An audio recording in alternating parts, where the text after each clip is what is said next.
नमस्कार साथियों, मैं Parasnath life high study IAS के डेली करंट अफेयर में आपका स्वागत है। साथियों, पहला प्रश्न है, हाल ही में चर्चा में रहा दिहिंग पटकाई नेशनल पार्क किस राज्य में स्थित है? बहुत इंपॉर्टेंट प्रश्न साथियों। अरुणाचल प्रदेश, सिक्किम, असम, उत्तराखंड। साथियों, इसका सही जवाब है सी, असम।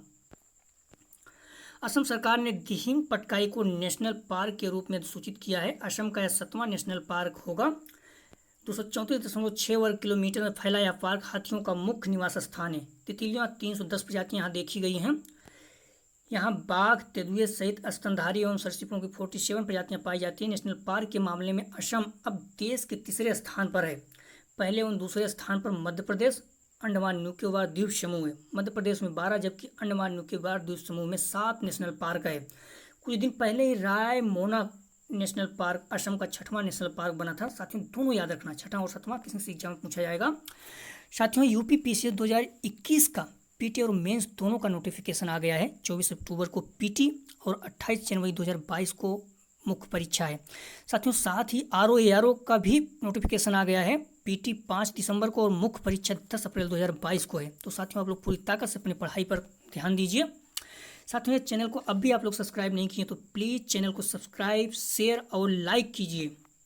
अगला प्रश्न है, ऑनलाइन फेस्टिवल अघोषम का संबंध किस राज्य से है? केरल, तमिलनाडु, अरुणाचल प्रदेश, महाराष्ट्र। साथियों, इसका सही जवाब है ए, केरल।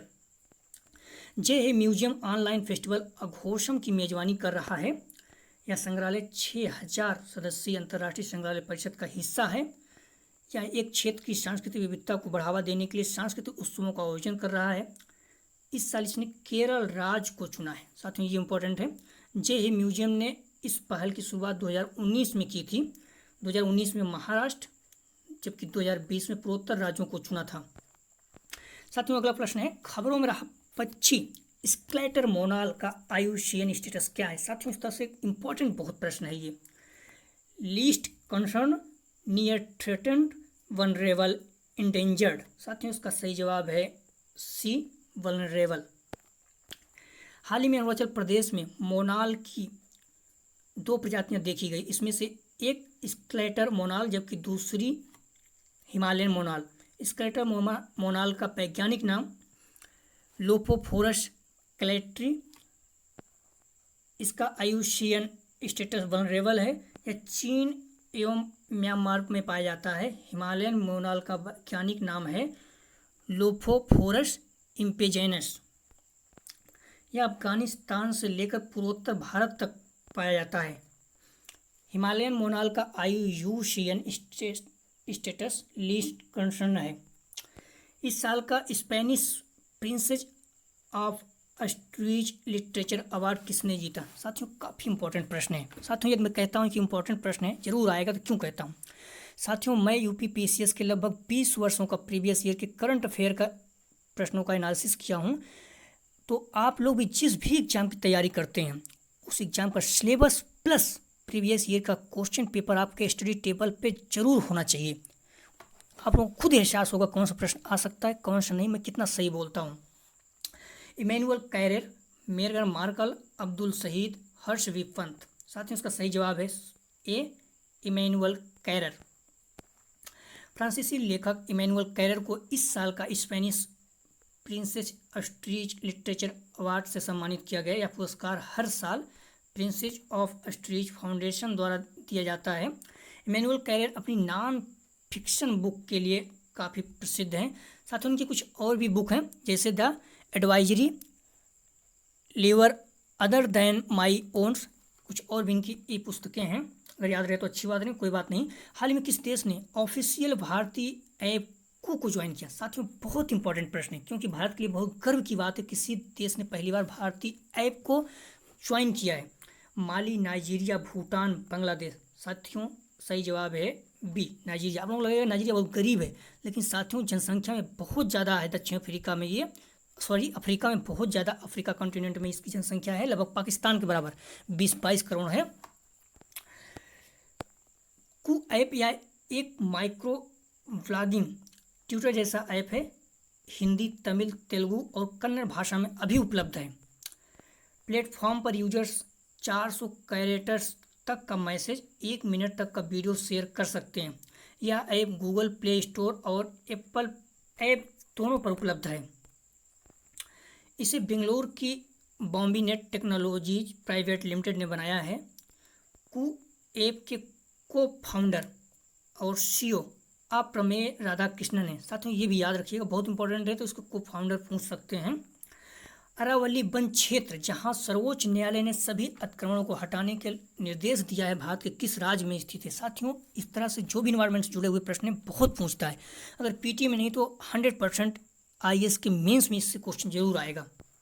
हरियाणा, राजस्थान, मध्य प्रदेश, दिल्ली। साथियों इसका सही जवाब है ए, हरियाणा।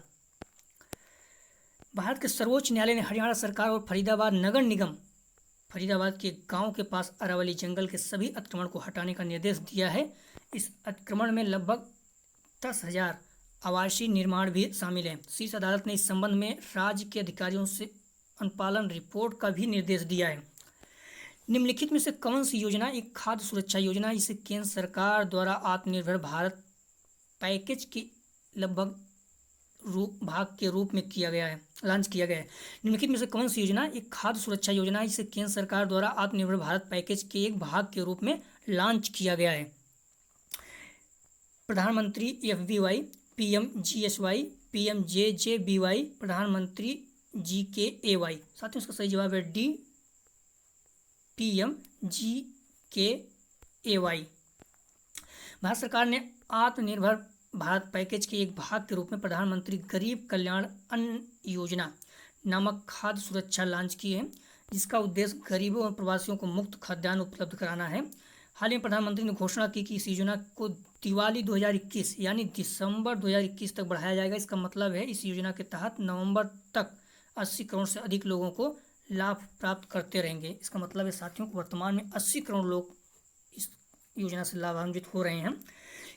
किस नियामक संस्था ने Franklin Templeton asset management company के 2 साल के लिए एक नई ऋण योजना शुरू करने से रोक दिया है? RBI, SEBI, ERDAI, ईड। साथियों इसका सही जवाब है बी, सेबी। सेबी ने 6 ऋण योजनाओं से संबंधित नियामक मानदंडों का उल्लंघन करने के लिए Franklin Templeton asset management company को पर 5 करोड़ रुपए का जुर्माना लगाया है। इसके अतिरिक्त सेबी ने फ्रैंकलिन टेम्पल्टन को अगले 2 वर्षों के लिए भारत में कोई भी ऋण योजना उपलब्ध शुरू करने से रोक दिया है। भारतीय नौसेना द्वारा MH-60 रोमियो हेलीकॉप्टर किस देश से खरीदा जा रहा है? रोमियो हेलीकॉप्टर किस देश से खरीदा जा रहा है? अमेरिका, रूस, फ्रांस, इजराइल। साथियों इसका सही जवाब है ए, अमेरिका। भारतीय नौसेना को अमेरिका से MH-60 रोमियो हेलीकॉप्टर प्राप्त होंगे। भारत ने इससे पहले 2020 में 24 MH-60 रोमियो हेलीकॉप्टर खरीदने के लिए अमेरिका के साथ 1600 करोड़ रुपए के सौदे पर हस्ताक्षर किया थे।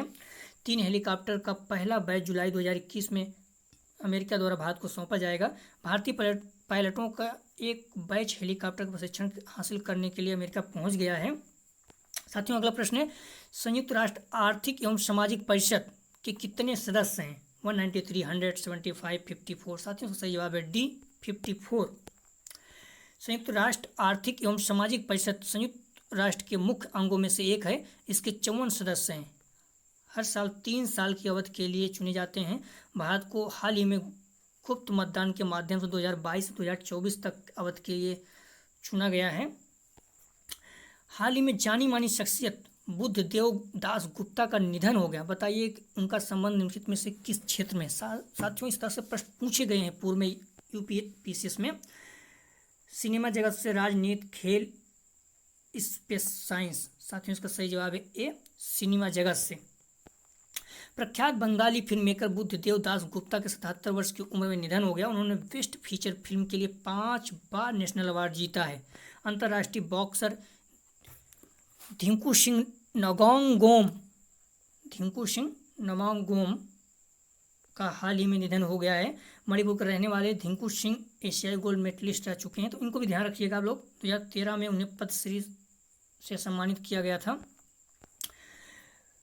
निम्नलिखित में से किस संगठन ने देश भर में तीरंदाजी के समग्र विकास के लिए भारतीय तीरंदाजी संघ के साथ भागीदारी किया? साथ में कल का प्रश्न था, आप लोग जवाब जरूर दिया करो। नाबार्ड, खेल एवं युवा मंत्रालय, एनटीपीसी, ग्लोबल आर्चरी फाउंडेशन। साथियों सही जवाब है सी, एनटीपीसी। साथियों आज का प्रश्न है, संयुक्त राष्ट्र महासभा ने कब तक एड्स को समाप्त करने के लिए तत्काल कार्रवाई के लिए घोषणा पत्र की मंजूरी दे दी है। साथियों इस तरह से टीबी के बारे में पूछा गया था, तो पीसीएस में क्वेश्चन पूछा जा चुका है कब तक समाप्त होगा। लेकिन अगर एड्स के बारे में कह रहा है तो निश्चित रूप से प्रश्न यहाँ से भी पूछा जा सकता है। तो आप लोग जरूर इसको कमेंट सेक्शन में इसका आंसर दिया करो। साथियों बहुत इंपॉर्टेंट प्रश्न रहता है, संयुक्त राष्ट्र महासभा ने कब तक एड्स को समाप्त करने के लिए तत्काल कार्रवाई के लिए एक घोषणा पत्र को मंजूरी दे दी। 2030, 2035 तक, 2040 तक, 2050 तक। साथियों यदि चैनल आप लोग अब भी सब्सक्राइब नहीं किए हैं तो प्लीज़ सब्सक्राइब, शेयर और लाइक कीजिए। साथियों वीडियो देखने के लिए धन्यवाद। आपका दिन शुभ हो।